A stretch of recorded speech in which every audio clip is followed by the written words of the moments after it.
Hidden in a stack of papers, underneath a pile of documents, might be one of the most terrifying requests for a patent ever recorded. And it comes from one of the most well-known tech companies in the world. What on earth is it? And why is there almost no press about this device? Just one website found out about the patent and published an article. Gizmodo, a popular tech blog, dubbed the gadget the Vampire Watch. Why did they call it this? Because the device sucks your blood, literally. Google quietly requested a patent back in May 2014 with the US government. It was for a device to be worn around the wrist, something like a watch, although the patent indicates that it is not for time tracking purposes. Google provides diagrams for their invention. You can see that the company plans to market this product as a needle-free device that draws blood out of the human body.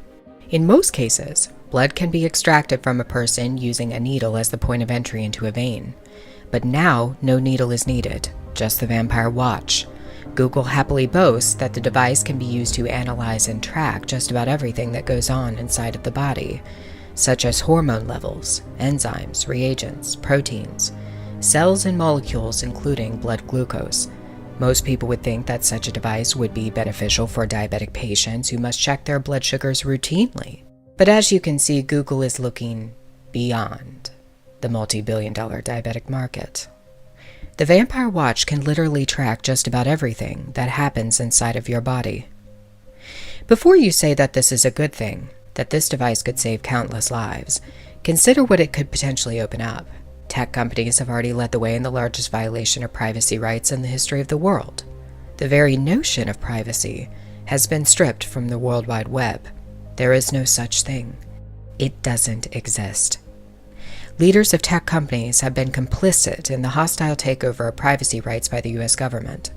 It is known that the NSA has collected billions and billions of pieces of data on US citizens and even citizens in many other countries. Vast quantities of bulk data on billions of people, their online purchases, their surfing, their thoughts and ideas, their selfies, their videos, their expressed opinions.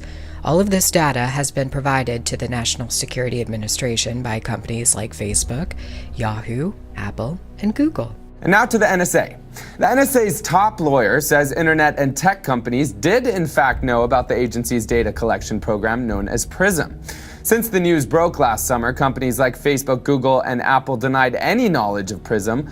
But at a recent hearing, NSA General Counsel Rajat Day said that's not true. Listen to this exchange between him and a member of the Privacy and Civil Liberties Oversight Board. Early on in the debate, there were some statements by companies who may or may not have been involved in the program saying, well, we never heard of PRISM.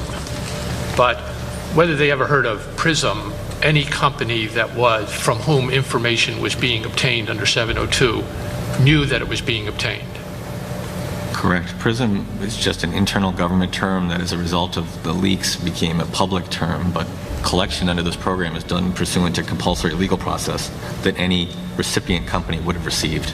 Google knowingly provided billions of pieces of data to the NSA, and then they tried to deny that they had ever done such a thing. So will you now trust them with your most personal data, your very blood matrix? With Google's Vampire Watch, all data on your body will be uploaded and stored in microchips. It will be put on servers, and it will be entered into the World Wide Web.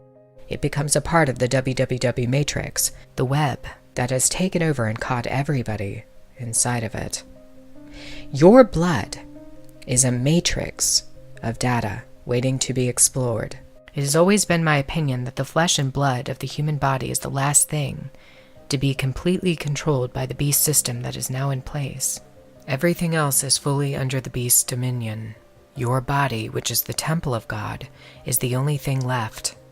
And they want ownership of it, ownership of you. They want to collect every aspect of data about your personal matrix and to connect it to the larger one that they have created.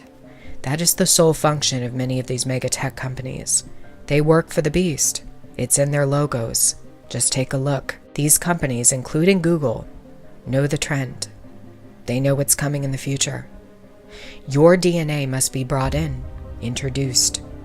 It must be programmed into the larger net matrix.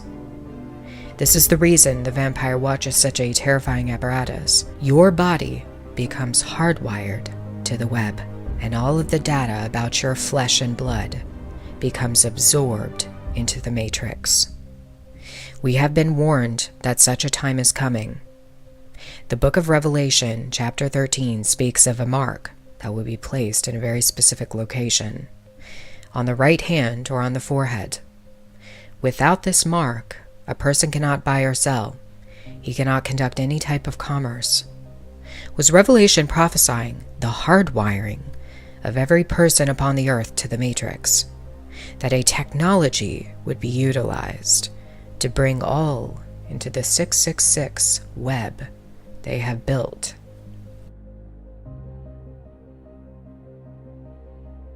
One of the most unusual aspects about the vampire watch is the way Google describes it. An aperture is created in the skin, blood is sucked out, and drawn into a negative pressure barrel. According to Google, the watch functions like a miniature particle accelerator, in which hyperspeeds are used to collect the blood. Perhaps you caught the oddity that Google describes the vampire watch as a particle accelerator, one that you wear around your wrist.